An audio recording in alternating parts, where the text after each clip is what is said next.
గుంటూరు పార్లమెంట్తో పాటు 7 అసెంబ్లీ స్థానాలకు ఆచార్య నాగార్జున యూనివర్సిటీలో కౌంటింగ్ ప్రక్రియకు అన్ని ఏర్పాట్లు చేయడం జరిగిందని జిల్లా కలెక్టర్ ఎం వేణుగోపాల్ రెడ్డి తెలియజేశారు. స్ట్రాంగ్ రూమ్ల వద్ద 3 అంచెల భద్రత ఏర్పాటు చేసినట్లు చెప్పారు. ఆచార్య నాగార్జున యూనివర్సిటీలో ఈ నెల 4వ తేదీన జరగనున్న సార్వత్రిక ఎన్నికల కౌంటింగ్ ఏర్పాట్ల గురించి జిల్లా కలెక్టర్ ఎం వేణుగోపాల్ రెడ్డి, గుంటూరు జిల్లా ఎస్పీ తుషార్ దూడి శనివారం గుంటూరులో నిర్వహించిన మీడియా సమావేశంలో తెలియజేశారు. ఈ సందర్భంగా కలెక్టర్ మాట్లాడుతూ గుంటూరు పార్లమెంట్ అసెంబ్లీ స్థానాలకు ఆచార్య నాగార్జున యూనివర్సిటీలో కౌంటింగ్ ప్రక్రియకు ఏర్పాట్లు చేశామన్నారు. స్ట్రాంగ్ రూమ్లో అన్నిటికీ 3 అంచెల సెక్యూరిటీని ఏర్పాటు చేశామని చెప్పారు. కౌంటింగ్కి సంబంధించి 1075 మంది సిబ్బందికి శిక్షణ ఇవ్వడం జరిగిందన్నారు. కౌంటింగ్ రోజున 144 సెక్షన్ అమల్లో ఉంటుందని కలెక్టర్ తెలియజేశారు. గుంటూరు జిల్లా ఎస్పీ తుషార్ దూడి మాట్లాడుతూ 2500 మంది పోలీసులను కౌంటింగ్ కోసం ఏర్పాటు చేశామన్నారు.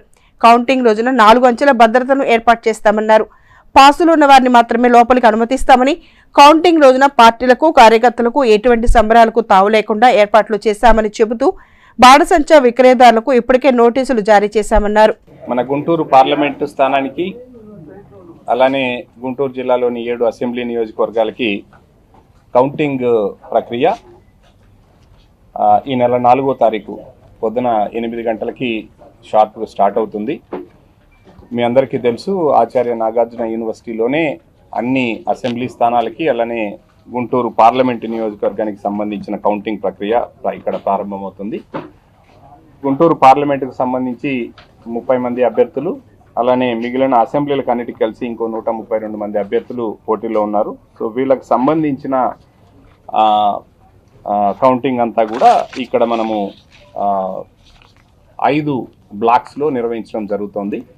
గుంటూరు పోస్టల్ బ్యాలెట్ పార్లమెంటుకు సంబంధించిన అన్ని పోస్టల్ బ్యాలెట్లు సెంట్రల్ బ్లాక్లో మనము 14 టేబుల్స్ వేసి అక్కడ కండక్ట్ చేయడం జరుగుతుంది.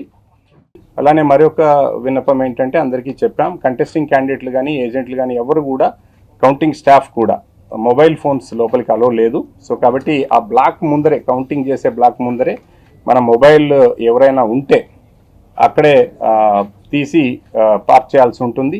సో అక్కడ దాటి బ్లాక్లోకి ఎవరు కూడా మొబైల్ ఫోన్స్ తీసుకొని వెళ్ళడానికి లేదు. సో దయచేసి ఇది స్ట్రిక్ట్గా క్యాండిడేట్స్ అండ్ ఏజెంట్స్ కూడా డిసిప్లైన్ పాటించాల్సి ఉంటుంది. అట్లానే దాంతోపాటుగా లోపలికి ఈ ఐఫోన్లు, ఐప్యాడ్లు ఇట్లాంటివి ఏవి తీసుకొని వెళ్ళడానికి లేదు. కేవలం పేపరు, పెన్ను మాత్రమే అలో చేస్తాం, అది కూడా వైట్ పేపర్, పెన్ను.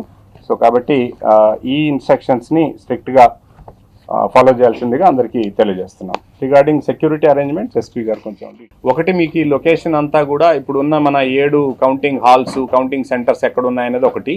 రెండోది, మీరు ఎంటర్ అయిన తర్వాత మీ వరకు మీరు డైరెక్ట్గా ఇక్కడ ఈ హాల్ వరకు వచ్చేయచ్చు.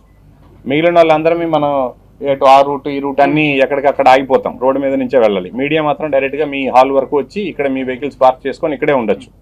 సో ప్లస్ ఆ రోజు సీనియర్ ఆఫీసర్స్ ఇక్కడే ఉంటారు. సో ఏదైనా ఇష్యూ ఉంటే చూడండి, కోఆపరేషన్తో మేము పోలింగ్ డే కూడా ఇక్కడ ఏమీ ఇబ్బంది రాలేదు. ఇక్కడ కూడా మీరు ఇక్కడే ఉంటారు, సీనియర్ ఆఫీసర్ ఉంటారు. సో మాట్లాడేసి చిన్న చిన్న ఇష్యూస్ వస్తే వీళ్ళు సార్ట్ అవుట్ చేసుకుంటాం. అదే